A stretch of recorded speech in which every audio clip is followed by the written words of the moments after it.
ଯାଜପୁର ଜିଲ୍ଲା tax bar association all India federation of tax practitioner ଆନୁକୂଲ୍ୟରେ ରବିବାର ସ୍ଥାନୀୟ ଯଜାତି ହୋଟେଲଠାରେ ଯାଜପୁର ଜିଲ୍ଲାର ଟିକସ ଓକିଲ ସଂଘ ପକ୍ଷରୁ ପୂର୍ବାଞ୍ଚଳ ସମ୍ମିଳନୀ ଅନୁଷ୍ଠିତ ହୋଇଯାଇଛି।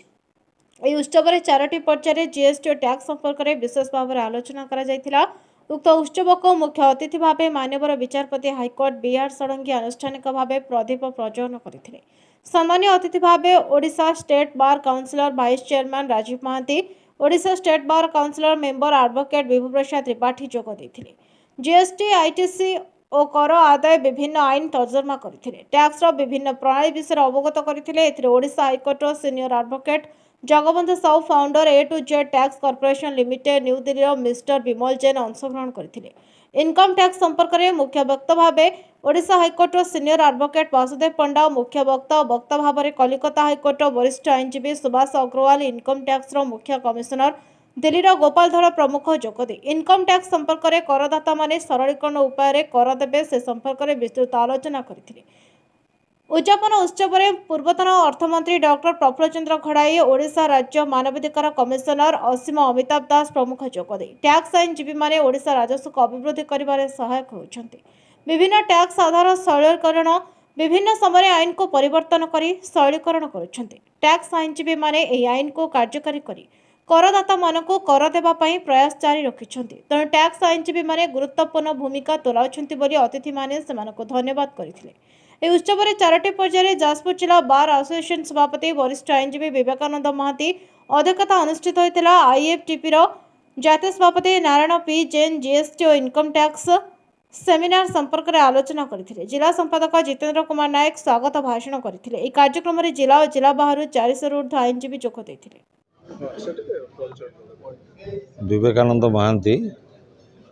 प्रेसिडेंट जाजपुर जिला tax bar association.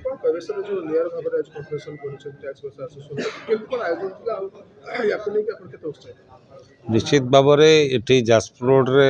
1 day tax seminar करने जाजपुर जिला टैक्स बार एसोसिएशन जिते कर्मकर्ता और सभ्य मैंने दिन राति अहर परिश्रम करी आज सफल कर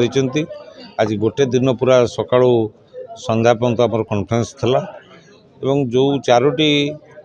सेशन थिला इनागुराल सेशन रे आमर हाईकोर्टर माननीय जस्टिस बीआर षडंगी उद्घाटन करछंती। तत्सहित बार काउंसिल सदस्य राजीव महांती एवं विभू प्रसाद त्रिपाठी जोग देकी प्रेरणा दैछंती। द्वितीय रे आमर विशेषकर जीएसटी सेशन एवं income tax session. GST session रे आमर दिल्ली रु विशिष्ट एक्सपर्ट जे जीएसटी रो सारा भारत रे जरा सुनाम अच्छी विमल जैन सी आसी आसिक 2 घंटा काल जीएसटी रो जो असुविधा अच्छी जार प्रोब्लेम अच्छी किमिति सॉल्व हो पार किमिति तार सॉल्यूशन आईटीसी मैटर हो अदर जीएसटी मैटर हो तापर विशद भाव में आलोचना कराला एवं अन्य मानक भितर इनकम टैक्स रो विशिष्ट एमिनेट एडवोकेट कोलकाता हाईकोर्ट रो सुभाष अग्रवाल आसते जगबंधु साहू हाईकोर्टर सीनियर एडवोकेट आसते और विशेषकर all India federation tax practitioner eastern zone जे चेयरमैन विवेकानंद महांती तांकरी प्रत्यक्ष तत्वावधान कार्यक्रम होता एवं लास्ट रे आमर जो वैलिडिटरी सेशन है से आमर ह्यूमन राइट्स कमिशन माननीय सदस्य असीम अमिताभ दास मुख्य अतिथि भाव एवं विशिष्ट वक्ता भावे बा आमर अन्यतम अतिथि भावे आमर जे सब बेले आमर मुरबी आम जहाँ कही था आमर friend philosopher guide doctor Prafulla Chandra Ghadai सी जोगदे आमको उत्साहित कर सारा ओडिशा रु कटक टैक्स बार हो Bhubaneswar tax bar Khordha tax bar Baleswar tax bar Bhadrak tax bar Brahmapur tax bar आप Keonjhar tax bar Rayagada tax bar Sambalpur tax bar विभिन्न जगह से सब राउरकेला टैक्स बार सब आसी तेणु 200 रु ऊर्ध्व आमर डेलीगेट ये सका आमर यही बर्तमान सरिया जाऊँगी तेणु आज जो 1 डे कॉन्फ्रेंस आम भावी सफल एवं समस्त आमर कार्यकर्ता मान को धन्यवाद दूँ।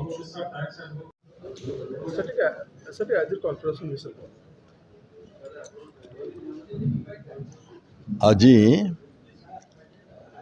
Jajpur district tax bar association एवं all India tax practitioners association eastern zone रो आनुकूल्य एठी जो कॉन्फ्रेंस होता एठी इंटरैक्टिव कॉन्फ्रेंस एजुकेटिव कॉन्फ्रेंस होता विशेषकर टैक्स कंसर्न टैक्स समस्या कौन रोचे टैक्स असुविधा सब कौन रोचे जो आलोचना आज होता सकाळू एपर्यंत 3टी सेसन आलोचना है जहाँ खबर नौली जीएसटी उपर आलोचना है इनकम टैक्स उपर आलोचना है शेष तो शेष अध्याय है डाकी भारत जातीय स्तर नाम करथिबा वकील को डाकी इनकम टैक्स कमिशनर भी डाकी समस्त जो फील्ड अभिज्ञता रही एजुकेट करें मु कहि ए प्रकार कॉन्फ्रेंस आम जाजपुर रोड रे व्यासनगर जे गुणात्मक कॉन्फ्रेंस बुद्धिजीवी आईनजीवी सारा ओडिशा आसी पहुँचती भारत वर्ष भी आसचंती ये एक नियारा अधिवेशन नियारा कॉन्फ्रेंस एक प्रकार कॉन्फ्रेंस केबे हेई नथिला एवं आज ये सब संभव हो पारुची जो डिस्ट्रिक्ट टैक्स बार एसोसिएशन जो कमिटी अच्छी कर्मकर्ता अच्छी विवेकानंद महांती अध्यक्षतार जो चली कमिटी जे रही ये कमिटी दक्षता योग्यता भाईचारा संपर्क सांगठनिक शक्ति पाई एक सफल कॉन्फ्रेंस हो पारी ये प्रकार कॉन्फ्रेंस आम जाजपुर व्यासनगर सम्मान को मध्य वृद्धि करी जी आसुच्च बाहर सब देखी जाऊँगी कलिंग नगर ए व्यासनगर ए जाजपुर रोड थिला कौन दिने आज भी कौन होती केते अभिवृद्धि ओडिशार अर्थनीति भारत अर्थनीति आलोचना होची टैक्स केमिति पेमेंट केमिति आजिकल सरलीकरण केमिति हलानी नुआ नुआ सब संशोधन कौन आसला एजुकेट करने ए प्रकार अधिवेशन बहुत आवश्यकता थिला मो तरफ कर्मकर्ता टैक्स बार कर्मकर्ता धन्यवाद देती जो मान सब बाहर आम एठी कॉन्फ्रेंस को सफल करने धन्यवाद देती आनंदित ए प्रकार गोटे कॉन्फ्रेंस सम्मिलनी अधिवेशन आम जाजपुर रोड रे आयोजित हो पारा धन्यवाद जदि एटा जोटा आईटीओ इनकम टैक्स ऑफिसर रोचे कार्य कार्य ऑफिस ये अच्छी आउ जाजपुर रोड यही जगार कलेक्शन टैक्स कलेक्शन उपरे निर्भर करुच्ची आउ अधिका ऑफिसर रे कि सुपरवाइजर ऑफिसर रे एडिशनल कमिशनर कि कमिशनर रे सेटा जाजपुर रोड टैक्स कलेक्शन उपरे डिपेंड करुच्ची तेणु एठिकार जी इनकम टैक्स ऑफिसर सी लिखित सी